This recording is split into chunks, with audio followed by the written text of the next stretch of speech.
This is the first big sneaker release of 2024, and because of that, there's a lot riding on this release. Will this shoe be popular? Will this shoe flop? Who knows? But in today's video, we're going to take a look at this release and find out whether this sneaker is worth your money, and also whether this shoe should have been the first release of the year. What's up everybody, I'm Seth Fowler, and today I'm reviewing the upcoming 2024 Air Jordan 1 Yellow Ochre. So just a PSA, because you may have noticed already in the B-roll shots of this shoe, the brand new Apothecary cargo pants are now available on our website. You guys have been asking for months what pants I'm wearing in my videos, and these are the pants. There are two different styles that we've dropped: the twill cargo pants that come in olive that I'm rocking in today's video, and then the canvas cargo pants which come in black and also feature those dope Apothecary branded snaps. They're so sick. You guys might have caught those in some other videos, but they have finally dropped. So if you guys want to grab some of the pants that you guys have seen featured in my videos for months, because I've been wearing these samples for months, make sure to click the link at the top of the description below. We're also dropping a dope slouch sock collection in collaboration with Marissa Hill, also known as Shade TV. I'm sure you guys know who she is. It's officially dropping this Friday at 11 a.m. Eastern Time on apothecary.com. Make sure to check it out. So the Air Jordan 1 Yellow Ochre is the first big and I guess relatively hyped up release of 2024. And in today's video, we're gonna find out if this hype, or I guess lack thereof, is justified. With that being said, if you're looking to grab a pair of the Yellow Ochre Air Jordan 1s, they should release around January 27th for a retail price of 180 bucks. I say should release because we don't know the official release date yet. I've seen the 18th, I've seen the 27th.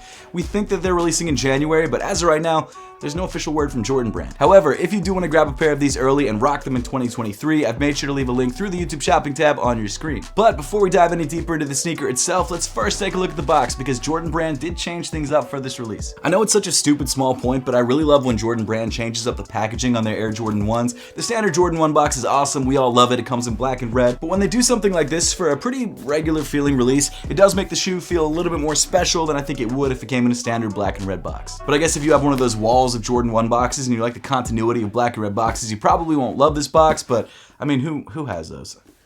I sort of almost do. You can't see it, it's off camera. I'm not proud of it. I have too many sneakers. The rest of the box is covered in this sort of cream or off-white color. And then on the front of the box, of course, you've got the size tag. I grabbed a size 8.5, which is not my true size, but it was the only size available for instant ship on GOAT, unfortunately. Still fits me though.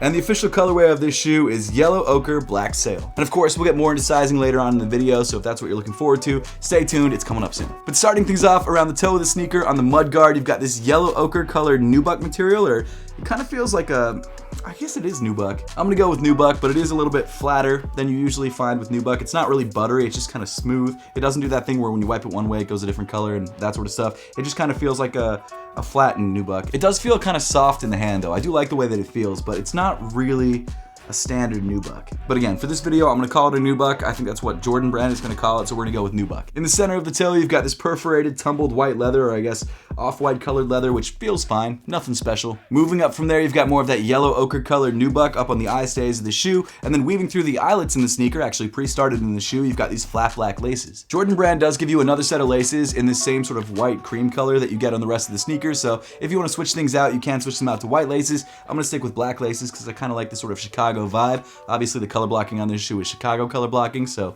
that's actually very similar to what you get with the Chicagos. You get the black, you get the white. I think you might get red. Maybe you get red instead of white. I actually forget. Either way, it doesn't matter. You get black laces pre-started in the shoe and white laces if you want to switch them out. Then underneath the laces, you've got this pretty standard white nylon Air Jordan 1 tongue, and at the top of the tongue, you've got this yellow label with the Nike Air embroidered into it in black. Moving inside the sneaker, you have this black fabric sock liner, and rounding off the inside of the shoe, you have this yellow ochre colored insole with the Nike Air logo printed onto the heel in black. But at this point, why don't we get to sizing and fit? And as far as sizing for this shoe, it's pretty much exactly what you'd expect. This shoe fits, for me, just like any other size 8.5, which again, is not my true size. I'm a size 9, but I have other 8.5 Air Jordan 1s, like the Shatter backboards, so this fits exactly like those. So I would say that this shoe most likely fits true to size if I were to grab a size 9, and that's what I recommend to you guys. Sizing for Air Jordan 1s is very consistent, at least for the recent Air Jordan 1s, so really grab this shoe true to size and you should be just fine. But honestly, because Jordan 1s are sitting a lot recently, you might be able to just walk into your local Foot Locker, try the shoe on right there in store, and just make sure that you're grabbing the right size for you. Continuing down the side of the sneaker, you've got more of that white tumbled leather on the midfoot panel of the shoe, and then on top of that, you've got this black leather Nike swoosh, which is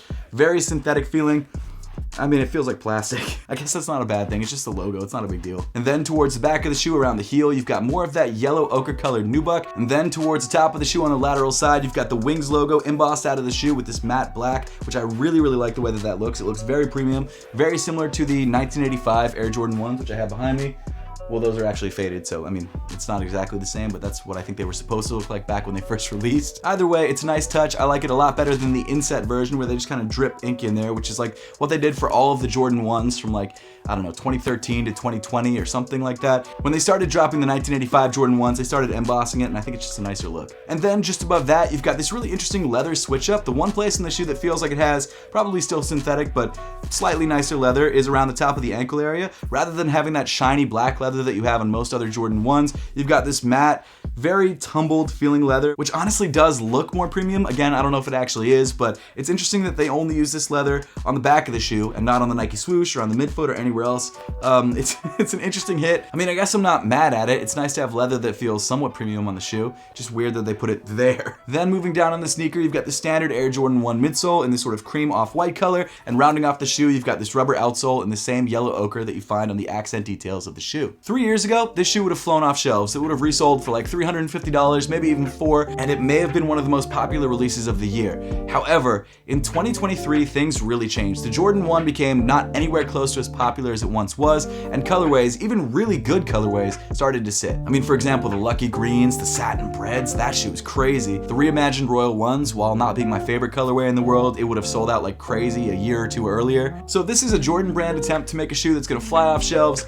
Most likely, that's not what's gonna happen. I wouldn't be surprised if this shoe ended up sitting. At the same time, I wouldn't be surprised if this shoe does sell out, but just kind of slowly. Kind of like the UNC Toe Air Jordan 1s, where it is popular, it does sell out, but it's not reselling for hundreds of dollars over retail. But I guess for Jordan brand, the resale price doesn't really matter that much. It just matters that they sell out. I guess the resale price does define hype, and if they're more hyped, they sell more. I don't know. It gets very complicated. I definitely think that this is a very clean shoe. It's a shoe that I'd love to pick up in my actual size, a size 9, and I am gonna try and grab this shoe for retail when it officially releases next year. But is this shoe gonna be the most hyped up release of January? It has the potential because from what I can tell, it's like one of the main releases of January, but I wouldn't be surprised if something eclipses it. But I guess we'll just have to wait and see. Let me know your thoughts on this shoe in the comment section down below. Don't forget to grab the Apothecary cargo pants, which honestly on this shoe look amazing. I think this is a great combo, this shoe and the Apothecary cargos. I think they look good with like any sneaker though. I'm a little biased. That being said, make sure to subscribe if you haven't yet, and I will see you all in the next one.